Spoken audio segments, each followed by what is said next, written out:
Chapter 1. A Welcome Visitor.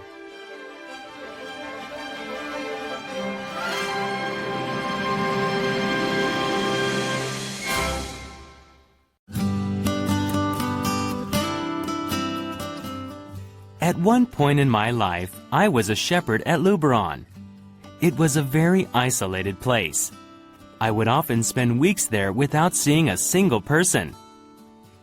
During those weeks, I would joyfully spend my time with my dog, tending my flocks of sheep. At times when I did see another person, it was usually the loner who lived up on Mount Lure. From time to time, he would come down, looking for some simple conversation and to hear some news of the outside world. I also saw the odd coal men. They worked in the coal mines not too far from my fields.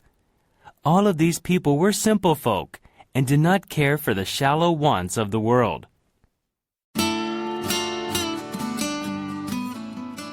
About once every 2 weeks, a person was sent to bring me supplies on a mule. This person was usually a farmhand from the lowlands or an old woman who always wore a reddish-colored cap. I heard all of the news from the lowlands from them. However, the news that interested me the most was any word about my master's daughter. My master's daughter was the prettiest girl in the surrounding area. But I was just a lowly 20-year-old shepherd who tended her father's flocks. I always had to remind myself that there were many handsome young men in the lowlands. They could provide better for her than what some poor shepherd could. Being a vain girl, I knew that she would always have more interest in wealthier men. I never even expected her to say hello to me. 2 weeks had passed since my last supplies had been delivered to me. It was a Sunday, and I was waiting for the mule to arrive with my provisions. I waited patiently, but no one came. It is the fault of my master's house, I thought. They have forgotten to send me my provisions. I waited until noon. I watched for someone to come, but in the distance, I noticed there was a very dark storm. The storm has delayed the person from delivering me my necessities, I thought. I am sure that the roads are very bad now because of the storm.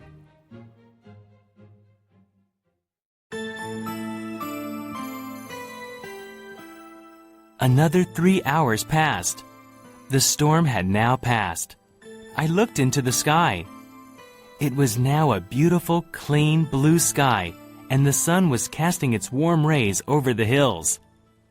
The familiar sound of water running through the brook brightened my spirits. Then I heard another familiar sound. It was the sound of the bell ringing around the mule's neck. I waited to see whether it was a farmhand or the old woman who wore the red cap. I was greatly surprised. It was neither the farmhand nor the old woman. It was the young lady, my master's daughter.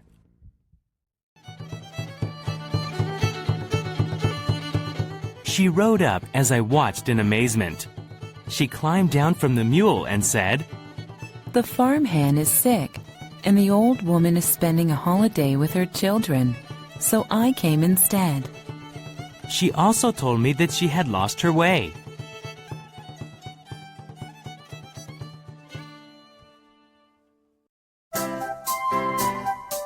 However, when I looked into her face, her eyes danced. It seemed like she was delayed because she had stopped to dance on the hills instead. In that fresh afternoon air, she looked simply beautiful.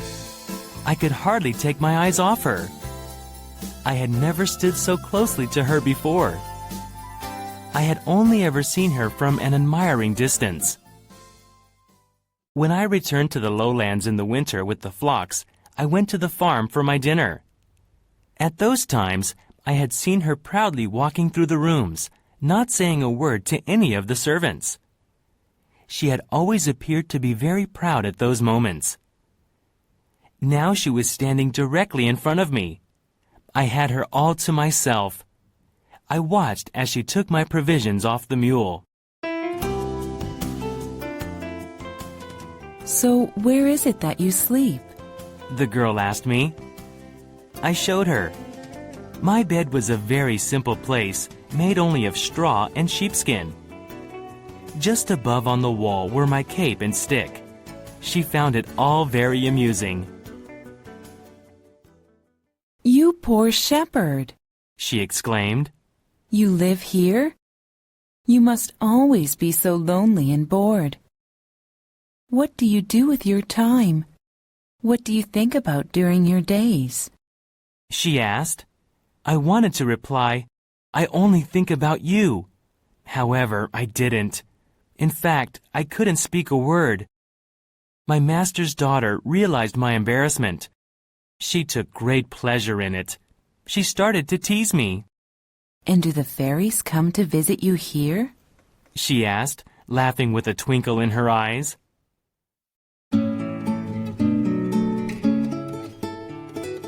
I thought that she seemed as delicate and graceful as a fairy. She quickly prepared to leave. We said goodbye, and I watched her as she disappeared. However, the sound of the mule's footsteps continued for a while longer. The sounds of those footsteps stayed with me for a long time. I wanted to keep hearing them over and over in my head. They were a reminder of my very pleasant visitor.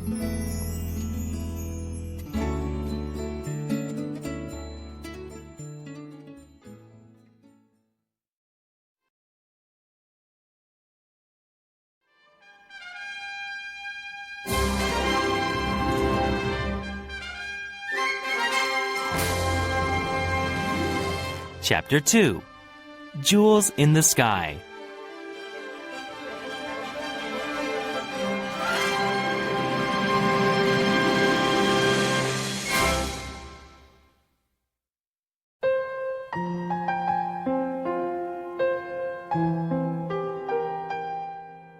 After she left, I went about my work.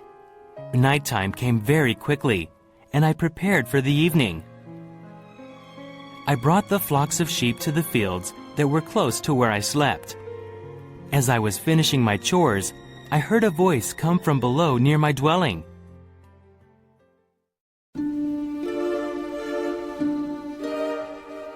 My master's daughter had returned, and she was shaking, cold, and wet.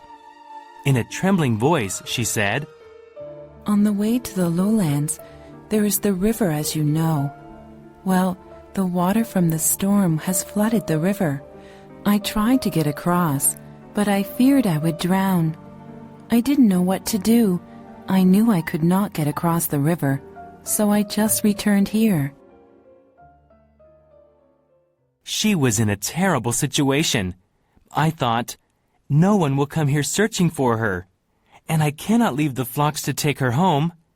I was very worried. I didn't know what to do. It wasn't right for her to spend the night on the mountain. But then I thought, the nights in July are short. It is only one night. I very quickly lit a fire so that she could dry her feet and dress. I also prepared some food and milk. But she was not interested in eating or getting dry. She burst into tears, and I almost felt like crying too.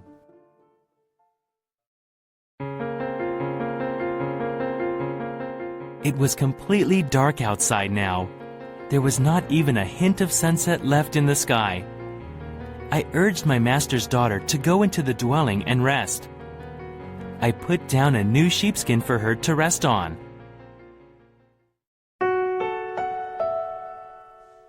We said goodnight, and I went outside. I sat down in the front door entrance. I tried to think of things other than the young lady who was resting in my house. I felt proud that I had been given the great responsibility of watching over such a precious person. She was more valuable than any of the creatures that I was entrusted to watch over. I was happy, and I thought, the stars look more beautiful than ever tonight. Just as I finished my thought, the young lady appeared behind me. I cannot sleep. She told me. The animals are quite noisy outside. I think that I would like to sit by the fire. She sat down by the fire, and I gave her the goatskin which I had wrapped around me. I stirred the embers of the fire, and it quickly became very warm. We sat by the fire in silence.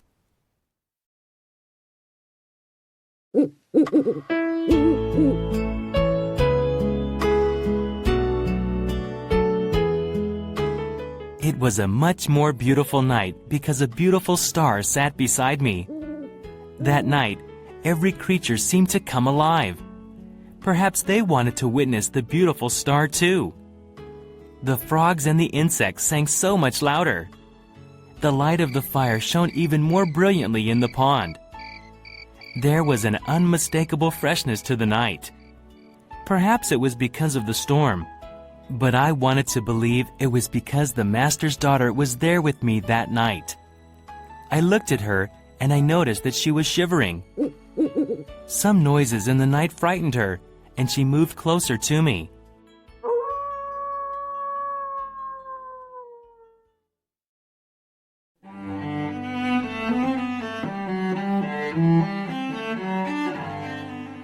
In the distant sky, we saw the most beautiful shooting star. It darted through the sky and quickly vanished. What was that? The young lady asked me. It is a soul which has just been taken to heaven, I told her. You are very different from other young men, she said. I am sure I am just like other ordinary men, but my life is very different here. I live very closely to the stars. I know more about what happens up there than I do about what happens on the plains. The young lady looked at me with her head in her hand. The goatskin was wrapped around her. She looked like a divine shepherd. There is another one, she exclaimed, pointing to another shooting star. I have never seen so many beautiful stars in my life. Do you know the names of the stars? Indeed I do, mistress, I replied.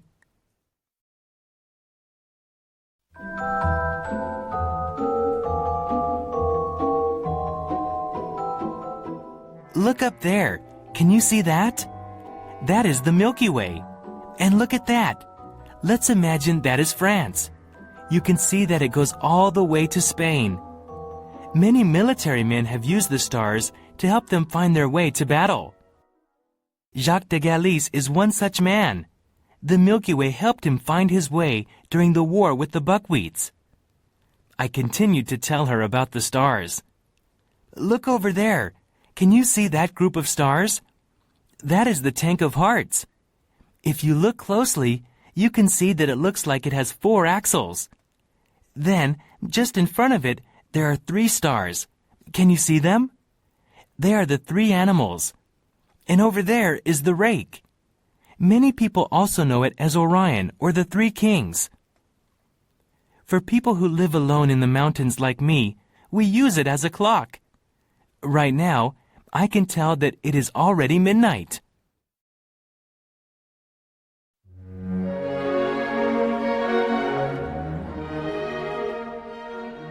Look over there. That is the south. You can see a group of stars. Some people call it Jean de Milan. Others know it as the Torch of the Stars. Many shepherds tell a story about those stars. In the story, Jean de Milan, together with the 3 kings and the star known as the Pleiad, are invited to the wedding of a friend who is also a star. However, the Pleiad leaves the wedding very quickly.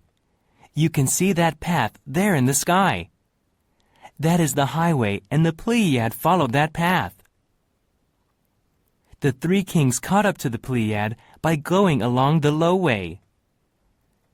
Jean de Milan was very lazy. It had fallen asleep and was left at the wedding. When it woke up, it was extremely angry and threw a stick at the 3 kings. Because of that, the 3 kings are also known as the Stick of Jean de Milan. They are all beautiful stars. However, the evening star is the most beautiful. It is the first star to come out at night. It is a shepherd's friend in the sky, I said.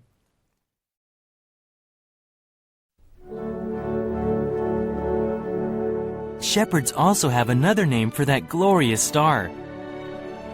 The name is Maguelone. It means the one who pursues Saturn and weds him every 7 years. The stars can marry, She exclaimed.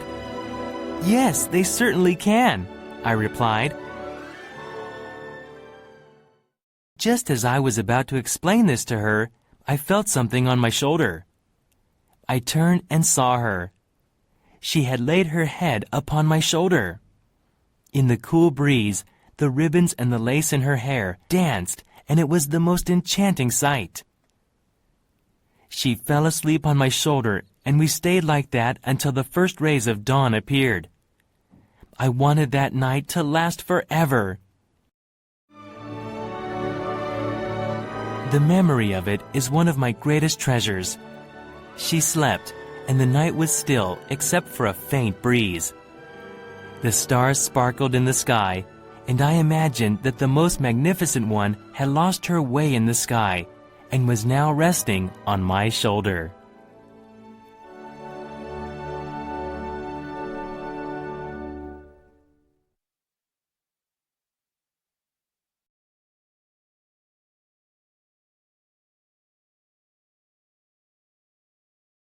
When they speak of a spiteful, vindictive man, they say, "Don't trust that man. He is like the Pope's mule, who kept her kick for 7 years." I tried for a long time to discover the origin of this proverb, the story of this papal mule, and the kick that waited for 7 years. Nobody here could tell me anything about it, not even Francais Mamet, my fifer, who has all the legends of Provence in his head. Francais thinks with me that there is some ancient tale of Avignon connected with it, but he has never heard any more of it than the proverb. "You will never find it unless you go to the grasshopper's library," said the old fifer, laughing. It seemed a good notion, and as the grasshopper's library is within a stone's throw, I went and shut myself up there for a week. It is a wonderful library, perfectly furnished, open to all poets both day and night, and served by little librarians with cymbals who make music all the time. I spent some delicious days there, and after a week of study in a horizontal position, I ended by finding what I wanted, that is to say, the story of the Pope's mule and the kick that she kept for 7 years. The tale is pretty, though simple, and I'm going to try to tell it to you as I read it yesterday in a sky-blue manuscript which smelt of dried lavender and had threads of gossamer for bookmarks. If you never saw Avignon in the days of the popes, you never saw anything worth seeing. For gaiety, for life, for fun, for feasting, there never was a city like it. From morn to eve there were processions, pilgrimages, streets heaped with flowers, hung with tapestry, cardinals disembarking from the Rhone, banners waving, galleys covered with awnings, the Pope's soldiers chanting Latin in the open spaces, the patter of the begging friars, then all the houses crowded together and buzzing round the papal palace like bees round a hive, the clicking of the bobbins on the lace cushions, the tapping of the shuttles going backwards and forwards, weaving the gold cloth of the copes, the small hammers of the goldsmiths who beat out the church plate, the tuning at the musical instrument makers, the songs of the embroiderers. Above all this, the chiming of the bells, and ever too the rolling of the drums, which you could hear growling down below near the bridge. For with us, when the people are happy, they dance, and they will dance. And as in those days the city streets were too narrow for dancing the farandole, the fifes and tabors were posted on the bridge of Avignon, in the cool wind that blew off the Rhone, and night and day they danced. They kept on dancing. Oh, happy times, Oh, happy city! Halberds that hurt no one, dungeons where the wine casks only were imprisoned, no famine, no war. This was how the popes of Avignon ruled their people, and this was why their people mourned their departure so keenly. There was one pope in particular, a good old fellow called Boniface. Oh, what tears were shed in Avignon when he died. He was such a charming, amiable prince. He smiled so sweetly on you as he rode by on his mule, and if you passed close to him, whether you were a poor madder-gatherer or the richest wine-grower in the city, he gave you his blessings so courteously. A real Pope of Yvetot, a Provençal Yvetot with something subtle in his smile, a branch of marjoram in his cap, and positively no foibles.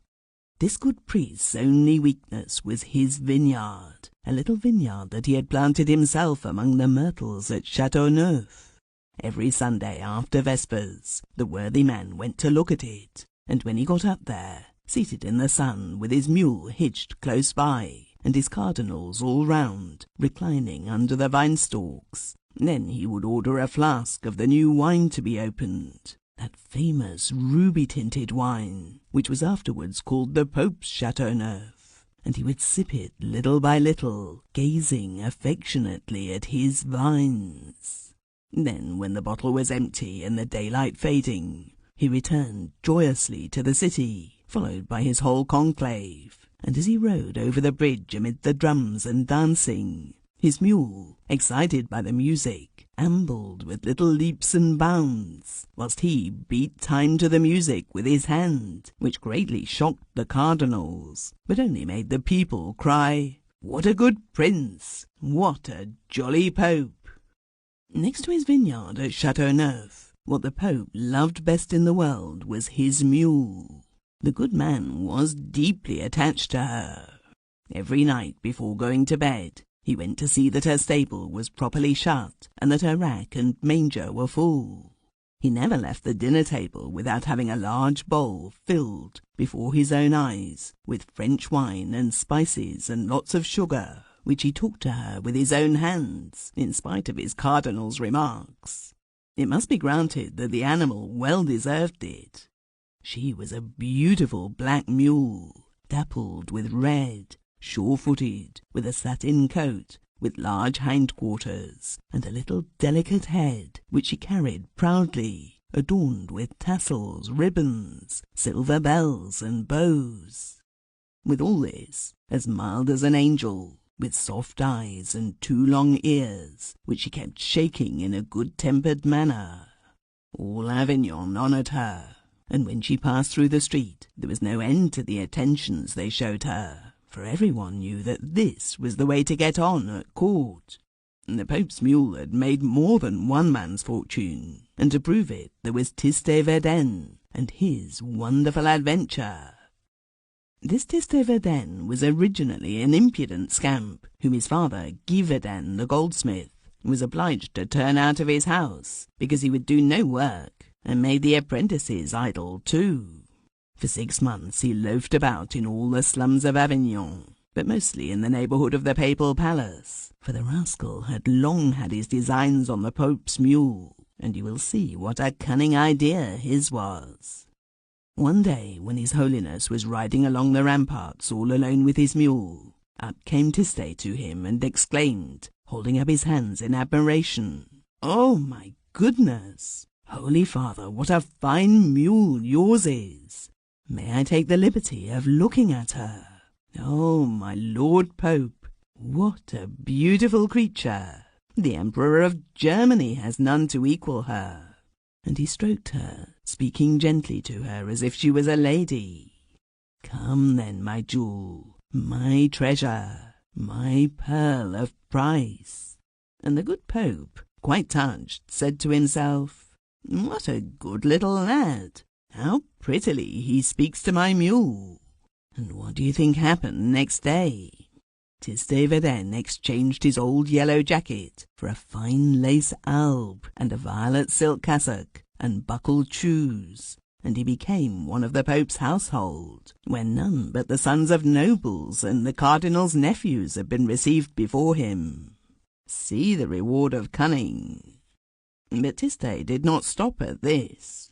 Once established in the Pope's service, the young rascal continued the game that he had found so successful. Insolent to all, he only showed courtesy and attention to the mule, and he was perpetually to be seen in the courts of the palace with a handful of oats or a small truss of clover, whose purple heads he gently waved towards the Holy Father's balcony, as though he would say, guess who this is for? And so, at last the good old Pope, who felt himself growing infirm, allowed Tiste to take charge of the stable, and to carry the mule her bowl of French wine, which put all the cardinals in a pretty rage. It did not please the mule either. Now when the time for her wine came, she always saw 5 or 6 little acolytes come first, who quickly hid themselves in the straw in their albs and cassocks.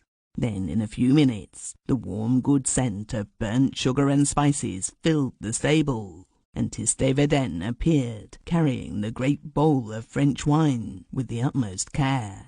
Then the martyrdom of the poor animal began. This perfumed wine, of which she was so fond, which warmed her heart, which made her feel as if she had wings, this wine they had the cruelty to place in her very manger, to let her smell it, and then when her nostrils were close to it, hey presto! The sweet drink that seemed made of rose-coloured flame all disappeared down the throats of these young imps, and it was not enough for them to steal her wine. They were perfect fiends, all these little clerks, when they had been drinking. They pulled her ears, they pulled her tail. Quiquet got on her back, Belloguet rammed his cap over her eyes, and not one of these little rascals stopped to think that the good mule could send any of them to the polar star, or even farther, with one plunge or kick. No, indeed. She was not the Pope's mule for nothing, the mule of blessings and indulgences. Whatever the children did, she would not harm them. She only bore malice against Tiste Vedenne. When she felt that he was behind her, her hoofs longed to be at him, and she was fully justified. This wicked Tiste played her such horrid tricks. He was so cruel after his wine.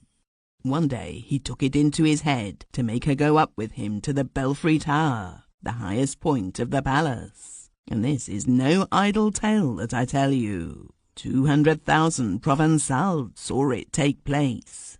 You may fancy the poor mule's agony of fright when, after climbing a winding staircase for an hour in the dark, she suddenly found herself on an open platform in blinding sunshine, and saw 1,000 feet below all Avignon like a puppet show, the market stalls no bigger than hazelnuts, the Pope's shoulders in front of their barracks looking like red ants, and farther off over a thread of silver, a tiny bridge where people were dancing. Oh, poor creature, what a state she was in! She neighed so shrilly that all the palace windows rattled. "What is it? What are they doing to her?" shouted the good Pope, rushing out onto the balcony. Tiste Vedenne was in the courtyard by this time, pretending to cry and tearing his hair. "Oh, most holy father, what is the matter indeed?" "The matter is that your mule— good heavens, what will become of us? Your mule has climbed up the belfry." "All by herself?" "Yes, holy father, all by herself. You can see her. Look up there. Do you see her 2 great ears? They look like a couple of swallows."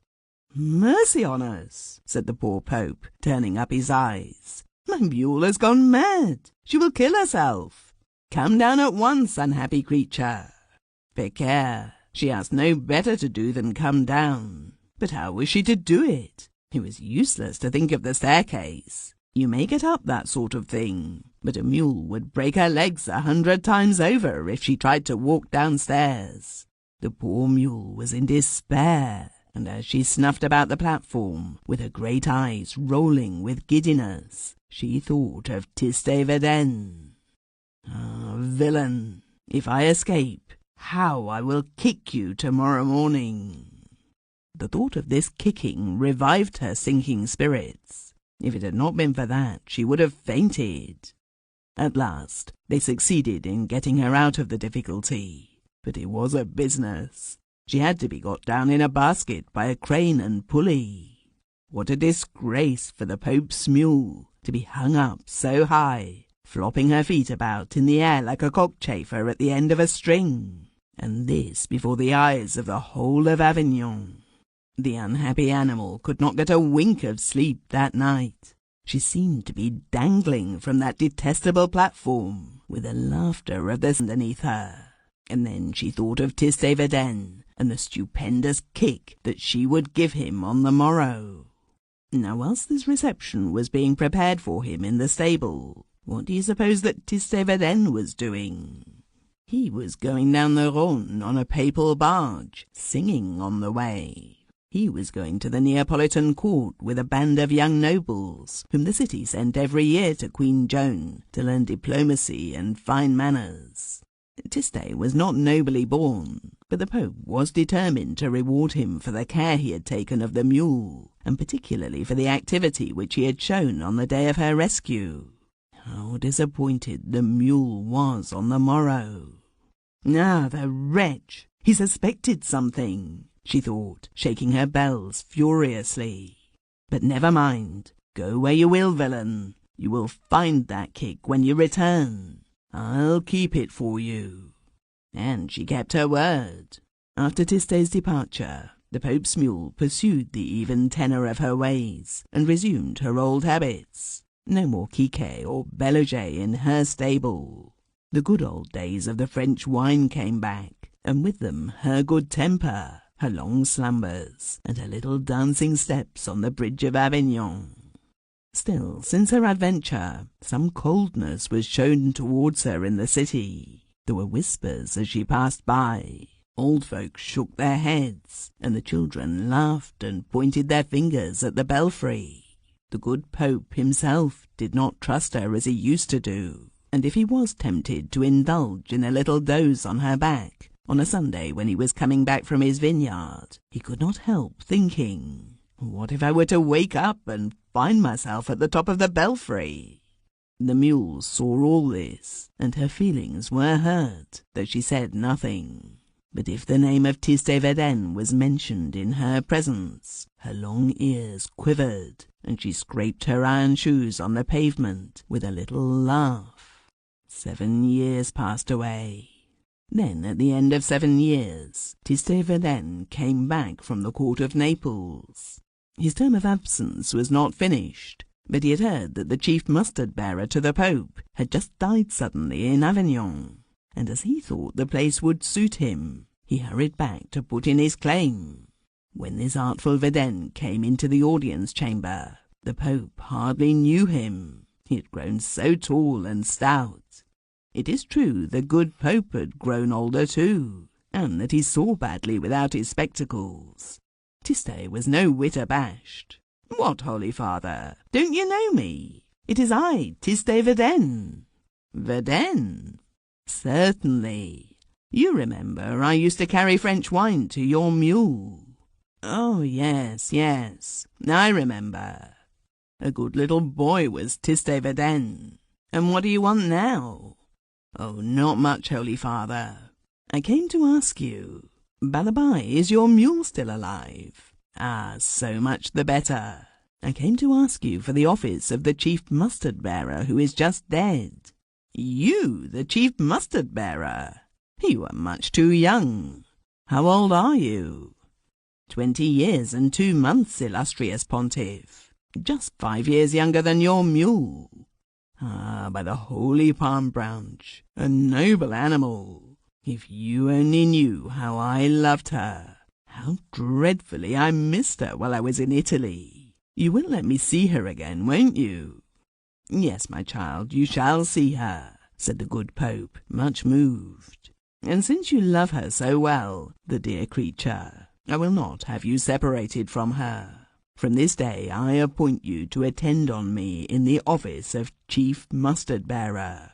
My cardinals will protest, but never mind, I'm used to that. Come to our presence tomorrow after Vespers, and we will invest you with the insignia of your office before the chapter, and then I will take you to see her, and you shall come to the vineyard with us. Hey, that's all settled."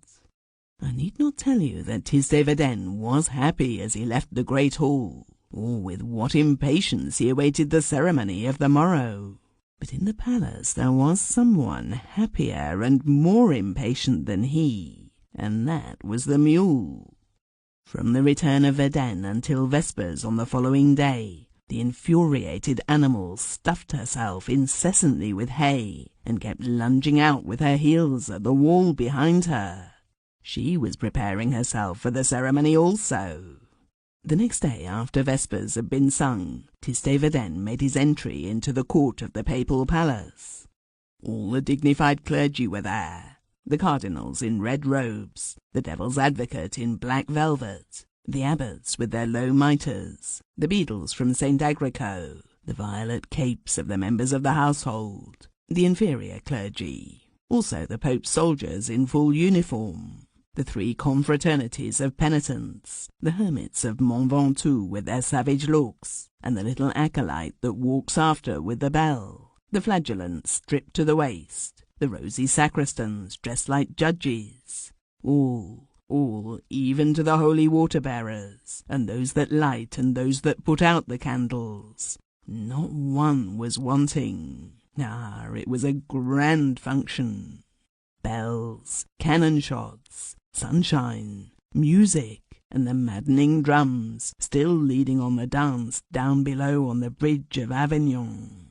When Verden appeared in the midst of the assembly, his noble bearing and his handsome looks created a hum of admiration. He was a splendid Provençal, one of the fair sort, with profuse locks curling at the ends, and a little downy beard that seemed made of the shavings of gold that fell from the graving tool of his father, the goldsmith.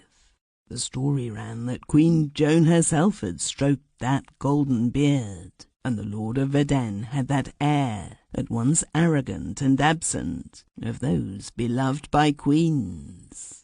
On this day, to do honour to his country, he had exchanged his Neapolitan garments for a doublet bordered with rose colour in the Provençal fashion, and a great plume of the Camargue ibis nodded in his cap. As soon as he entered, the Grand Mustard-Bearer bent gracefully to the assembly, and went towards the flight of steps where the Pope was going to invest him with the insignia of his rank, the yellow boxwood spoon and the saffron robe. The mule was at the bottom of the steps, ready saddled for the excursion to the vineyard. As he passed her, Tisdaverden smiled sweetly, and stopped to stroke her gently on the hindquarters, looking sideways at the Pope as he did so. It was an excellent opportunity. The mule measured her distance. "There, take that, ye rascal! I've waited 7 years for this chance." And she gave him one tremendous kick, so tremendous that the dust of it was seen as far as Pamparigouste, a cloud of golden dust with an ibis plume floating in it, all that was left of the unhappy Tisdaverden. A mule's kick is not often so annihilating, but this was the Pope's mule, and remember she had waited 7 years. There is no finer specimen of clerical spite than this recorded.